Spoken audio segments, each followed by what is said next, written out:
अस्सलाम वालेकुम भाइयों, जो ये नूनगुन्नों ने अपनी तारीखी शिकस्त के बाद खान साहब के खिलाफ जो एक प्रोपेगेंडा का प्लान बनाया है, भाइयों ये मैं तो समझता हूं कि तहरीक इंसाफ का हर शख्स उसकी जद में आ चुका है, इनकी बातों में आ चुका है, इनके मकसद को पूरा कर रहा है। क्या था इनका मकसद? यही ना कि जो इनकी तारीखी जिल्लत हुई है, जो रुसवाई हुई है, जो इस मुल्क की आला तरीन अदालत ने कहा कि यह सादिक और अमीन नहीं है, यह पूरे का पूरा टब्बर चोर है, इनके खिलाफ नैब में रेफरेंसेस खोले जाए, नैब अदालत 6 महीने में फैसला दे। सब भूल गए, कोई भी हम में से याद नहीं रख रहा।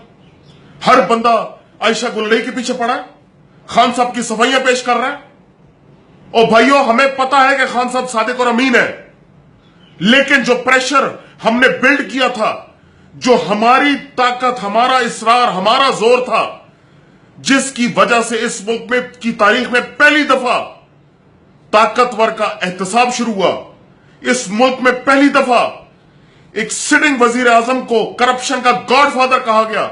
यह हमारी ताकत थी, यह हमारा रिजॉल्व था, साबित कदमी थी, जिसकी वजह से अल्हम्दुलिल्लाह हमने यह दिन देखा। लेकिन भाइयों, अगर हम इनके प्रोपेगेंडा में आते रहे और अपने मकसद को भूलते रहे तो ये जीत गए। आज ये अवाम के सामने ये तासुर देने की कोशिश कर रहे हैं कि इनके साथ अदालतों ने जुल्म किया।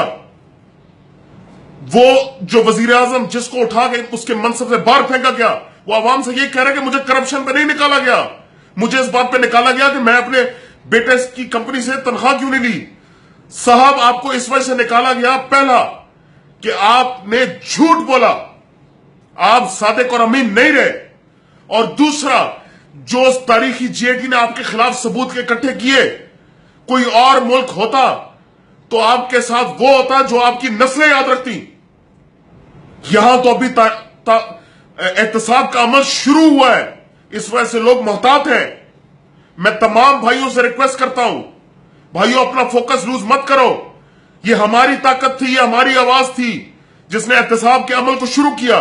अब हमारी ताकत और हमारी आवाज ने इस एहतसाब के अमल को इसके मंतकी अंजाम तक लेकर जाना है। इस पूरे के पूरे टब्बर को सजा दिलानी है इंशाअल्लाह।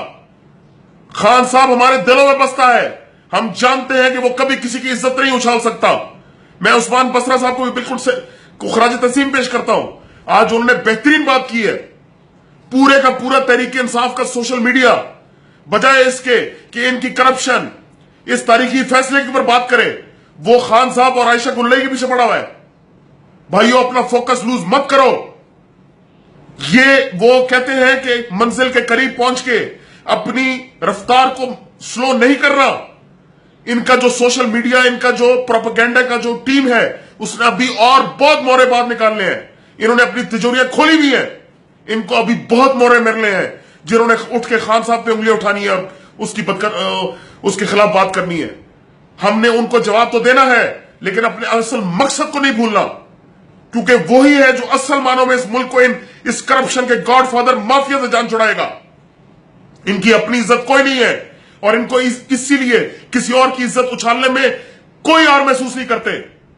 लेकिन हमने इनके साथ जो जंग करनी है वो तो करनी है, लेकिन अपने मकसद को नहीं भूलना। और जो एहतसाब हमने शुरू करवाया है इस मुल्क के अंदर, उसको उसके मंतकी अंजाम में पहुंचा के देना है। अपनी ताकत को समझो, जिस तरह उस्मान बसरा साहब ने कहा।